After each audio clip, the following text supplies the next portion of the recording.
हुकूमत के कैंप में कितनी खलबली है, सारी रात कोई सो नहीं पाया और बहुत ज़्यादा परेशानी है। जो हुकूमती लोग हैं या हुकूमती जमातों से जिनका ताल्लुक है, वो लोग इवन हमसे रब्ता करके पूछ रहे हैं कि आपको क्या लगता है कि पाकिस्तान तहरीक इंसाफ की हिकमत अमली क्या है। यानी उनके पास अब कोई क्लू नहीं है, उन्हें समझ नहीं आ रही कि निपटना कैसे है या अब करना क्या है, क्योंकि इतनी बड़ी पॉलिटिकल मूवमेंट पूरे पाकिस्तान के अंदर, लीडरलेस मूवमेंट, जहाँ लीडर जेल में मौजूद है और पूरा पाकिस्तान निकला उसके लिए, ये पाकिस्तान के सियासी लोगों ने पहले विटनेस नहीं की।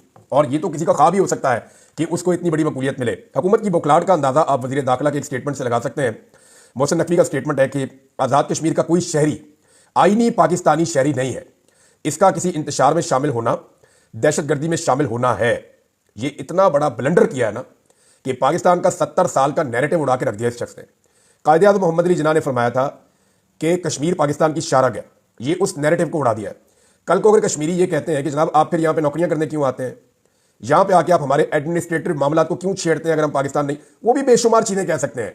वजीर दाखिला को ऐसा इररिस्पॉन्सिबल स्टेटमेंट देने से पहले 10 दफा सोचना चाहिए था, और अगर उन्होंने ये स्टेटमेंट दे दिया है तो इस पर रुजू करके उनको माफी मांगनी चाहिए। बुखलाहट बहुत ज्यादा है, हुकूमत बहुत परेशान है, जितनी रुकावटें उन्होंने खड़ी की हैं, जितनी फोर्सेज उन्होंने लगाई हैं, उनके हाथ से गेम निकल रहा है। कौन कहां पहुंचा ये बताने से पहले मैं आपको ये बता दूं कि ओवरसीज पाकिस्तानियों ने जो तारीख रकम की है उसमें कनाडा और अमेरिका के शहरियों ने भी अपना हिस्सा डाल दिया है।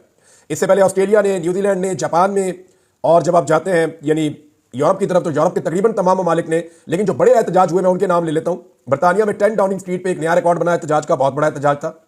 उसके अलावा एक एहतजाज स्पेन में हुआ है, बार्सिलोना में बहुत बड़ा एहतजाज था।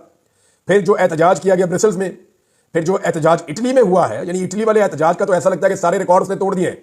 यूनान में एक बहुत बड़ा एहतजाज हुआ है, फ्रांस में बहुत बड़ा एहतजाज हुआ है, बेल्जियम में बड़ा एहतजाज हुआ है, नॉर्वे में बहुत बड़ा एहतजाज हुआ है।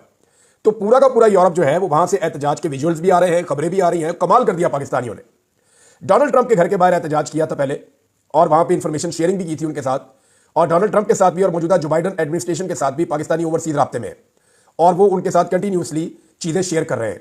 दूसरी जानिब वाशिंगटन डीसी में, यहां पाकिस्तान तहरीक इंसाफ जो है उसका असर रसूख उतना ज्यादा नहीं था, ये मानने वाली बात है, और ऐसा पहले भी हो चुका है कि वहां कंट्रोल कर लिया जाता है। वजह यह है कि वहां पे जो पाकिस्तानी एम्बेसी है उसका बहुत असर रसूख है, वहां पे पाकिस्तानी इंटेलिजेंस एजेंसियों का भी असर रसूख है, और वहां के जो ओवरसीज है वहां अक्सर हम देखते हैं कि वो चीज़ नहीं हो पाती। लेकिन वहां पे भी बहुत बड़ा एहतजाज हो गया डीसी के अंदर, और बड़ा तगड़ा एहतजाज हुआ है। लेकिन अमेरिका का जो सबसे बड़ा एहतजाज हुआ वो न्यूयॉर्क टाइम स्क्वायर पे हुआ। यहां पे पाकिस्तान तहरीक इंसाफ ने झंडे गाड़ दिए, बहुत बड़ी तादाद में पाकिस्तानी निकले। तो ये जो ओवरसीज पाकिस्तानियों ने किया है, ये पाकिस्तान तहरीक इंसाफ के लिए और आम पाकिस्तानियों के लिए ताज़ा हवा का झोंका है। ओवरसीज पाकिस्तानी जिन्हें वोट का हक नहीं मिलता, लेकिन वो पाकिस्तान का हक अदा कर रहे हैं कि पाकिस्तानियों को जो पाकिस्तान में रहते हैं, हमने रूल ऑफ लॉ लेकर देना है, जमहूरियत लेकर देनी है, आज़ादी धारे राय लेकर देनी है, हमने उनको उनके बुनियादी इंसानी हुकूक लेकर देने हैं, जुल्म जबर और फस्तायत हमने पाकिस्तान से फाशिज्म खत्म करवाना है। तो ये जनाब ओवरसीज पाकिस्तानी झंडे गाड़ रहे हैं पूरी दुनिया में और पाकिस्तान के हक में एक तहरीक चला रहे हैं। इसके अलावा जो ओवरसीज पाकिस्तानियों में, मैं एक वाकया भी आपको बता देता हूं। जब बार्सिलोना में आज से 1 महीना पहले पाकिस्तानियों ने एहतजाज किया तो शहबाज गिल वहां पे गए हुए थे। तो शहबाज गिल साहब को मिलने के लिए कुछ इंटेलिजेंस के उनके बंदे आ गए होटल में। अब यानी इस तरह बंदा अगर हो तो उसको परेशानी तो हो जाती है कि ये क्या हो रहा है। तो शहबाज गिल ने जब उनसे बात की तो उन्होंने कहा जी हम जानने आए हैं कि आप कौन हैं, और ये इतने बंदे आपने कैसे निकाल लिए, इतने लोग कैसे एहतजाज करने के लिए यहाँ पे स्पेन में निकल आए। तो शहबाज गिल ने उनको सारी स्टोरी बताई। उन्होंने वो इंटेलिजेंस रिपोर्ट जो है वो अपनी हुकूमत को भेजी। उनकी जो वजारत खारजा है उन्होंने शहबाज गिल साहब को बुलवाया। शहबाज गिल साहब से उन्होंने मैड्रिड में मुलाकात की। तो जब शहबाज गिल साहब ने उन्हें सारी चीजें बताई तो उन्होंने कहा आपको हमें आगाह करना चाहिए इन चीजों के बारे में, इतना सेंटीमेंट है ओवरसीज पाकिस्तानियों का तो हमें पता होना चाहिए था। तो इन्होंने कहा जी कि आप हमारा साथ दें। उन्होंने कहा ठीक है, आप दोबारा एहतजाज की कॉल दें, हम आपका साथ देंगे और इस मरतबा आप एहतजाज करें मैड्रिड में। तो थोड़े दिनों के बाद आप ये देखेंगे कि दिसंबर या जनवरी में मैड्रिड में एक बहुत बड़ा एहतजाज पाकिस्तान तहरीक इंसाफ करने जा रही है, अगर उसकी नौबत रही। लेकिन उससे पहले ऐसा लगता है कि हालात किसी और सिमत में चले जाएंगे। बैन अवी मीडिया ने इसकी बहुत कवरेज की है, जो कुछ पाकिस्तान में हुआ, पाकिस्तान में क्या हुआ अब तक, कौन कौन कहां कहां पहुंचा, किसने जिम्मेदारी अदा की और कौन लोग नाकाम रहे, ये सारी चीजें मैं आपको अब अगले 5-10 मिनट में बता दूंगा। एक तो आप ये देख लें कि अल जजीरा ने इसकी कवरेज की है, बीबीसी ने की है, CNN ने की है, तमाम जो आलमी मीडिया है उसने इसकी भरपूर कवरेज की है। तुर्किश मीडिया ने की है, इसको जो है वो जो मीडिया है इसका रशिया का, रशियन मीडिया ने इसकी कवरेज की है, अरब मीडिया ने इसकी कवरेज की है, यूरोपियन मीडिया ने इसकी कवरेज की है, अमेरिकन मीडिया ने इसकी कवरेज की है। तो पूरी दुनिया के दर्जनों जरीदों ने, दर्जनों वेबसाइट्स ने, सोशल मीडिया के ऊपर तो इसकी बड़ी ह्यूज किस्म की एक कवरेज हो रही है। लेकिन जितने भी रवायती मीडिया है, आलमी मीडिया, उसने इसकी भरपूर कवरेज की है सारी चीज की।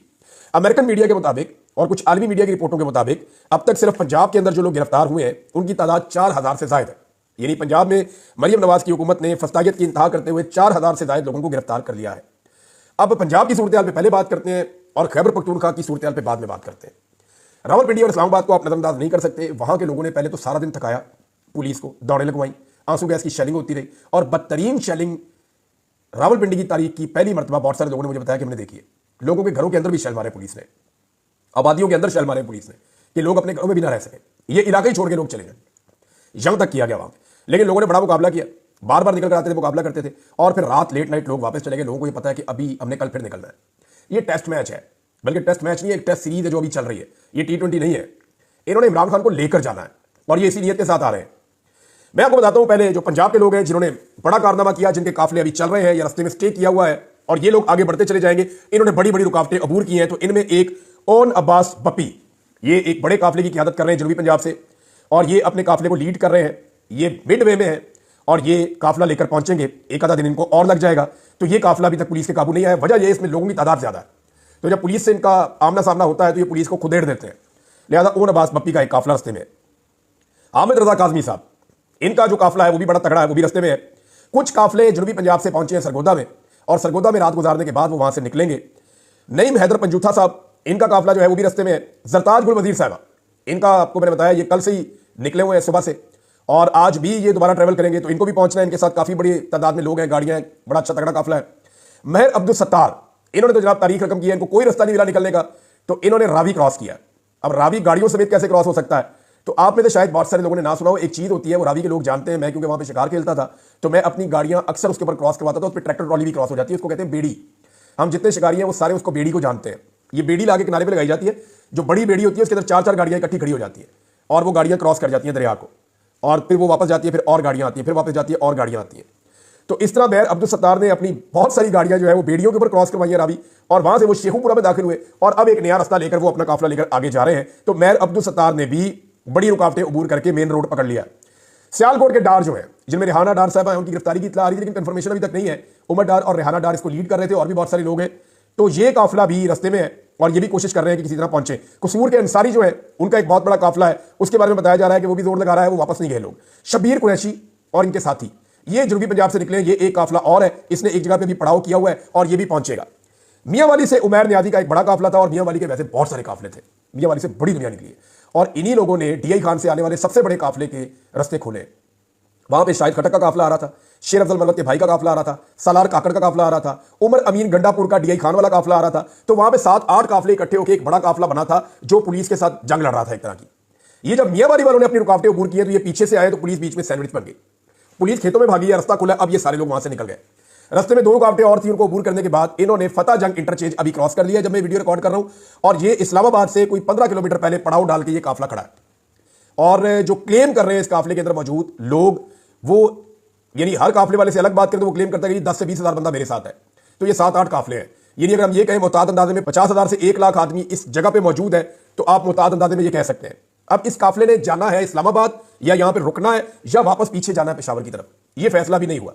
ये फैसला होगा आज सुबह जब आप ये वीडियो देख रहे हैं तो उस टाइम पे कभी ये फैसला होगा, क्योंकि कट्टी पहाड़ी पे बहुत बड़ी रुकावटें खड़ी की गई है। वहां पे इस वक्त एक जंग जैसी सूरत हाल है और वहां जो फ्रंट के ऊपर लोग मौजूद हैं खैबर पख्तूनख्वा के, मैं उनके बारे में आपको बता देता हूं।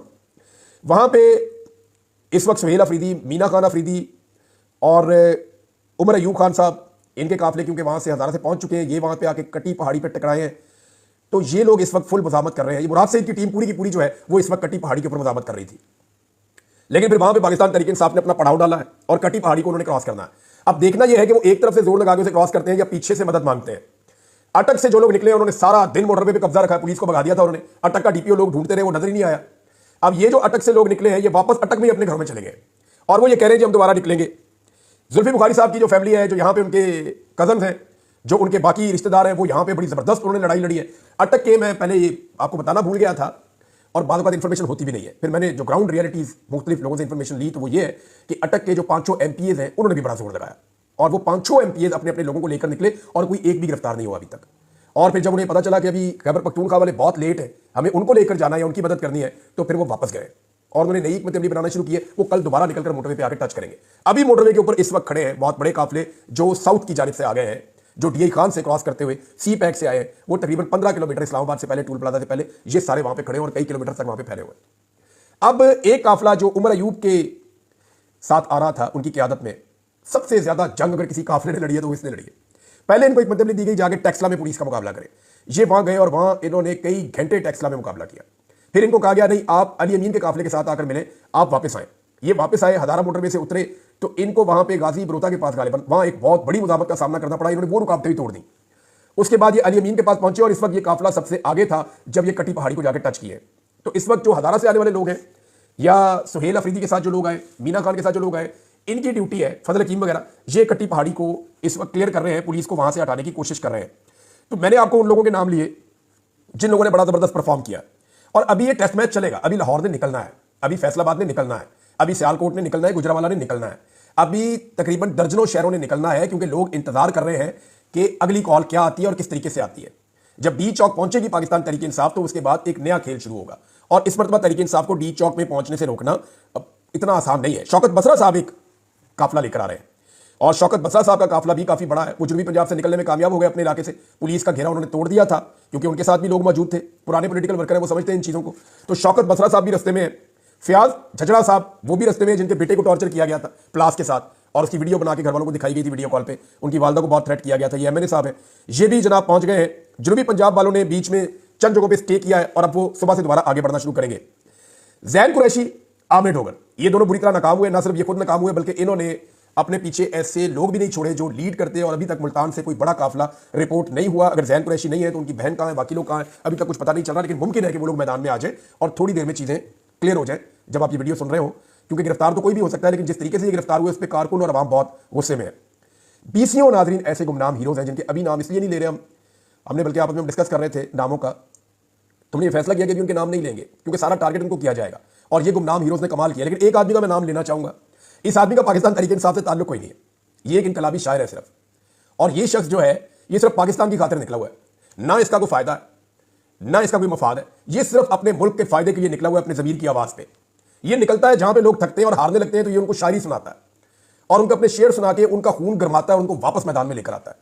ये आदमी लगातार कई दिनों से लोगों को मोटिवेट कर रहा है, कभी बाजारों में, कभी दुकानों पे, कभी ढाबों पे, कभी चाय के अड्डों पे, हर जगह पे ये आदमी जाता है और लोगों से मिलता है। जितनी इसने कंपेन की है इस तहरीक के लिए, उतनी शायद पाकिस्तान तहरीक इंसाफ के अच्छे खासे लोग नहीं कर पाए। इसका नाम है अहमद फरहाद। अहमद फरहाद को मैंने हर जगह ग्राउंड पे देखा, हर जगह तकलीफ वाली जगहों पे देखा, लोगों को रेस्क्यू करते हुए देखा, लोगों को मदद करते हुए देखा, लोगों को शायरी सुनाते हुए देखा और लोगों के साथ कंधे से कंधा मिलाकर खड़े हुए देखा। तो अहमद फरहाद का नाम अगर ना लिया जाए तो बहुत बड़ी ज्यादती है। लेकिन एक बात बड़ी क्लियर है कि मुराद सईद का जो असर है और मुराद सईद का जो एक अपना पार्टी के अंदर पूरा एक ग्रुप है नौजवानों का, वो आज भी मुझे ऐसा महसूस हुआ कि खैबर पख्तूनख्वा से आने वाले लोगों में सबसे ज्यादा एक्टिव वही लोग हैं। नाज़रीन, कभी आपने सोचा है कि नवाज शरीफ साहब को ऐसे कारकुन क्यों नहीं मिले? यानी अगर वो गिला करते हैं या रोते हैं तो उनका रोना बनता है मियां साहब का। उनका कारकुन आराम मांगता है, खाना मांगता है, चीजें मांगता है, पैसे मांगता है, फायदे मांगता है, लेकिन मियां साहब के लिए ऐसी कुर्बानी नहीं देता। आप अंदाजा करें, अभी 24 घंटे हो गए लोगों को अपने घरों से निकले हुए, आंसू गैस के शल भी खा रहे हैं, खाना भी ठीक तरीके से नहीं मिला, नींद भी पूरी नहीं हो रही, फिर भी वो घर नहीं जा रहे। वो पाकिस्तान की आवाज बने हुए और पाकिस्तान के लिए लड़ रहे हैं। ये जो 24 करोड़ पाकिस्तानियों का मुकदमा है, वो ये लोग सड़कों के ऊपर खड़े होकर लड़ रहे हैं। ये लोग चंद लाख जरूर होंगे, लेकिन ये पूरे पाकिस्तान का मुकदमा लड़ रहे हैं और पूरे पाकिस्तान से इकट्ठे होकर पहुंचे हैं। ओवरसीज का नाज़रीन मैं आपको बताना भूल गया कि कनाडा में भी बड़ा अच्छा एहतजाज हुआ है, बड़ा जोरदार तरीके से उनकी पार्लियामेंट के बाहर खड़े होकर ओवरसीज पाकिस्तानियों ने एहतजाज किया है। नाज़रीन, एक चीज और जो मैंने महसूस की है वो ये है कि नौजवान जब रुकावटें अबूर करते हैं तो वो आगे आगे भगड़े डालते हैं। मैंने कुछ जर्नलिस्ट ने उनसे बात की, लड़कों से, मैंने कहा ये क्या हो रहा है? उन्होंने कहा इमरान भाई ये इमरान खान को लेने आ रहे हैं, इनकी पूरी पक्की नीयत है कि ये इमरान खान को छुड़वा के ले जाएंगे। मैंने कहा यार हाउ इज इट पॉसिबल? तो उसके कानूनी नुक्ते भी होंगे। उन्होंने कहा जी इनको कुछ पता नहीं है, ये इमरान खान को लेने आ रहे हैं, ये पुलिस को भगाते हैं, रास्ता खोलते हैं, आगे जाके भगड़े डालते हैं कि हम अपने लीडर के मजीद करीब पहुंच गए, हम इमरान खान को लेकर वापस जाएंगे। उनके दिमाग में ये चीज बैठी हुई है जो लोग आ रहे हैं। अच्छा, इमरान खान कैसे छूट सकते हैं, इसका कानूनी रास्ता भी मैं आपको बताता हूं। 27 तारीख तक ये लोग पहुंचेंगे इस्लामाबाद में, 26 को या 27 तक पहुंचेंगे, क्योंकि इसमें टाइम लगेगा। आज 25 है, हो सकता है आज और करीब पहुंचे, 26 को हो सकता है वो पहुंच जाए डी चौक में, और 27 की सुबह इमरान खान साहब की रिहाई हो सकती है। इसलिए कि वो जो 8 केस जिनमें इमरान खान साहब की गिरफ्तारी डली हुई है, उन 8 केसेस की जो तारीख डली हुई है वो 27 तारीख है और वो लाहौर में लगा हुआ है केस। मुमकिन है वहां इमरान खान साहब को बेल मिले और इमरान खान साहब रिहा हो जाए, क्योंकि फिर एक ही केस रह जाएगा, वो रावलपिंडी वाला मुकदमा है, और वो 26 तारीख को उसकी वहां पे समाप्त है और मुमकिन है कि वहां पे इमरान खान साहब की बेल हो जाए या उस मुकदमे में मजीद रिमांड ना दिया जाए। तो इस तरह इमरान खान साहब बाहर भी आ सकते हैं। लेकिन अगर वो बाहर आए तो ये किसी दबाव या डील का नतीजा नहीं होगा, ये एक्चुअली दबाव लोगों ने डाला होगा इंसाफ के हुसूल के लिए, क्योंकि इमरान खान को अगर भी छोड़ा गया तो ये ऐन इंसाफ का तकाजा होगा, क्योंकि आपने 1.5 साल अंदर रखे उस आदमी से आप कुछ नहीं निकाल सके। सारे झूठे और बोगस मुकदमे जो उसके ऊपर किए गए और पूरी दुनिया में इनके खिलाफ आवाज उठ रही है। तो नाज़रीन, ये अब तक की इतलात थी, मैंने आपके साथ शेयर किया, बाकी चीजें आपको दोपहर को बताते हैं। अब तक इतने ख्याल रखिए अपने चैनल का भी। अल्लाह हाफिज़।